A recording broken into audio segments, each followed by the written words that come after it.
அண்ணாமலை போனதை பத்தி மனோஜ் ரோகிணி கிட்ட கோவமா பேசிக்கிட்டு இருக்காரு. ரோகிணி எல்லா தப்பும் ஒன்னாலதான்னு மனோஜை பார்த்து சொல்றாங்க. ரெண்டு பேத்துக்குள்ள சண்டை வருது. முத்து மீனாவை பரசு மாமா வீட்டுக்கு வெளியே கூட்டிட்டு வந்து விடுறாரு. மீனா கிட்ட எல்லா விவரமும் சொல்லி பரசு மாமா வீட்டுக்கு அனுப்பி வைக்கிறாரு. மீனாவும் பரசு மாமா கிட்ட பேசி பாக்குறாங்க. பரசு அண்ணாமலைய பத்தி எதுவுமே மீனா கிட்ட பேசல. மீனாவுக்கு சந்தேகம் வருது.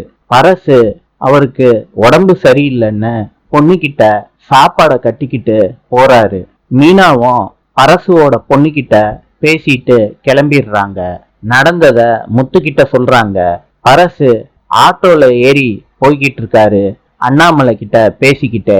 அண்ணாமலை சொல்றாரு, முத்து உன் பின்னாடியே வந்துகிட்டு இருப்பான், உனக்கு தெரியாது.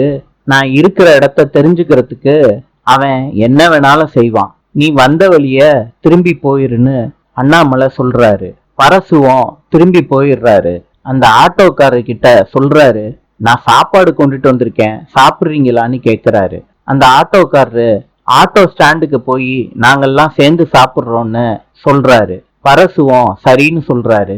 ஆட்டோக்காரரு ஆட்டோ ஸ்டாண்டுக்கு பரசுவை கூட்டிட்டு போறாரு. சாப்பாடை எடுத்துக்கிறாங்க ஆட்டோ ஸ்டாண்ட்ல உள்ளவங்க.